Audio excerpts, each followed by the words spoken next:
Welcome to Meet the Candidate with your host, Sulani Madsen. Meet the Candidate is your opportunity to see local candidates and hear about the experiences that have shaped their lives. Meet the Candidate is a nonpartisan community project brought to you by your friends at the Ponderosa Republican Women's Club, North by Northwest Digital, We Believe, We Vote, and the McGarry Law Office, the landlord's attorney. Now, here's Sulani. I want to welcome Kate Burke as our guest on this edition of Meet the Candidate. She's a candidate for Spokane City Council, District 1, Position 2. Welcome, Kate. Thank you. Thanks for having me. I'm glad that you could join us and an opportunity to just let people know who you are as a person. And we just start with simple questions like, where did you grow up? Awesome. I grew up here in Spokane. Okay. And you went to school. You know that's a Spokane question. Where did you go to school? Yes, I know, right? I grew up on the South Hill in Spokane and went to Lewis and Clark High School. Okay. I'm a Tiger. Takes a little more. Well, I'm a Saxon, but I won't hold it against you. So when you did any advanced training, advanced schooling beyond high school? I have my associate's degree from, I started at Whatcom Community College and then I finished at the Falls over here. So. Okay. Well, that's a good school. It's always good to, and it's nice that you came back home. Yes, I missed it too much. So, as growing up here in Spokane, did you have an opportunity to have that first job experience? Yes, in fact, so I started at the AMC, and then I was lucky enough to have an in at the Davenport. So I was a coat check when I was 16, and it was a really great experience. And then worked at many other different restaurants and places around town. But yeah, my first job was the AMC theaters. Gotta get some free movies there. And then the Davenport, so the beautiful historic Davenport. Very cool. Mm-hmm. Now, okay, so coat check. Was there something interesting that happened at coat check? I should imagine there might be something. Yeah. Well, you wouldn't believe how much money I made. So pretty much every person that came in for an event would check their coat, and almost everybody would give $1 for a coat. So you think of if 300 people came to an event, it's a good chunk of cash. Not bad for a 16-year-old. Right? Yeah, so really just that. I learned a lot about the history of the Davenport, which was really great. And then just kind of was able to meet a lot of people that I still talk to. What's maybe a favorite summer travel experience? We're in the summer season. A camp or some trip? When I was young, or just in general? Well, just in general. Something stuck in your mind. You know those things that help make you who you are. Yeah. Well, I think the first thing that comes to mind is when I was a little kid, I went to the YMCA Camp Reed. And that was a really great experience. Always session 6, which was, I think, at the end of June.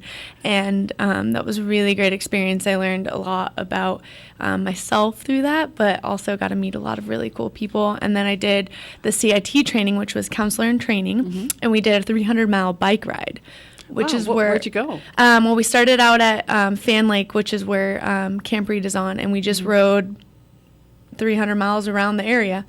It kind of did a big loop, and that's where I found my passion for cycling. So I do a bike tour every year. Okay, organized ones, or you set your own pace? Set my own pace. So I usually go by myself. I've ridden across Washington State 2 times, and then just little bike trips here and there. And then last year, unfortunately, I rode my bike down the coast and got about 200 miles in and fell off and broke my elbow. Oh. So that was unfortunate. But yes, so that's where I found my passion for cycling. Okay.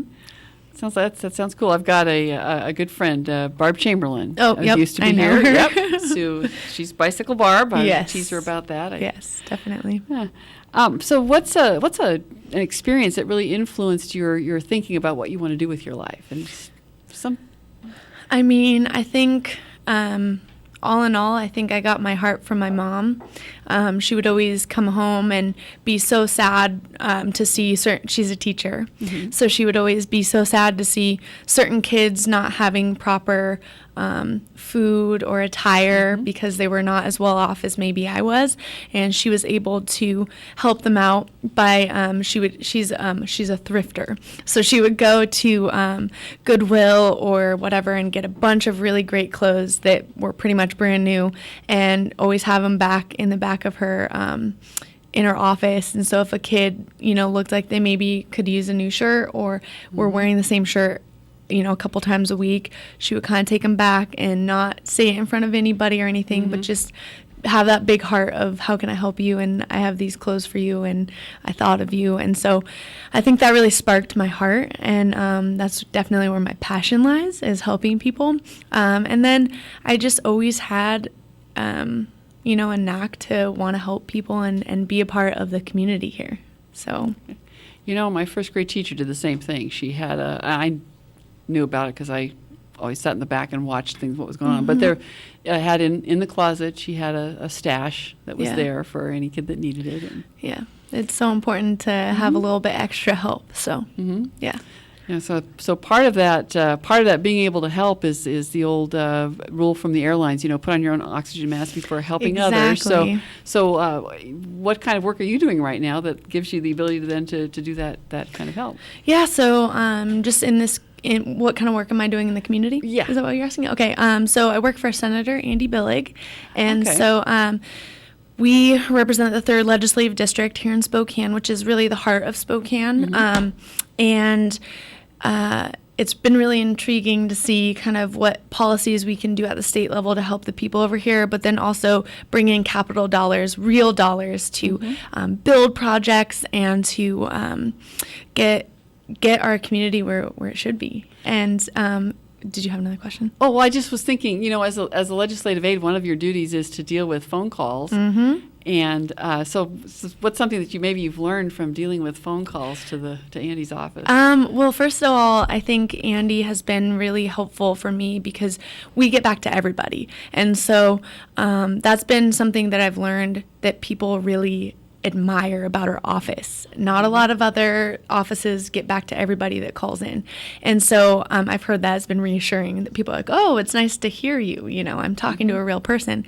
And the other thing is just learning the empathy, talking to people and hearing their story and hearing why they're calling in and if I can help them. And so just listening and understanding what they're going through and seeing if I can make a helpful way to change their life.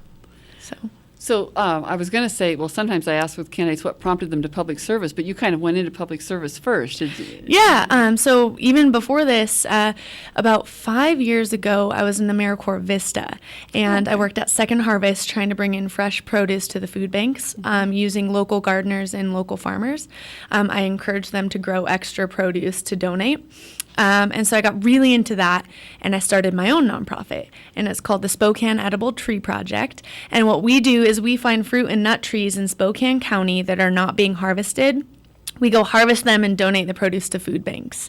And so we've gleaned, I don't know if you're familiar with the term, but we've gleaned over 200,000 pounds of fresh produce for people in need. And so once I saw this action, it was really great. I got kind of addicted to volunteering. I joined the Project Hope Spokane Board, which is a nonprofit in West Central where we work with youth to try to encourage them and educate them on job opportunities and job skills.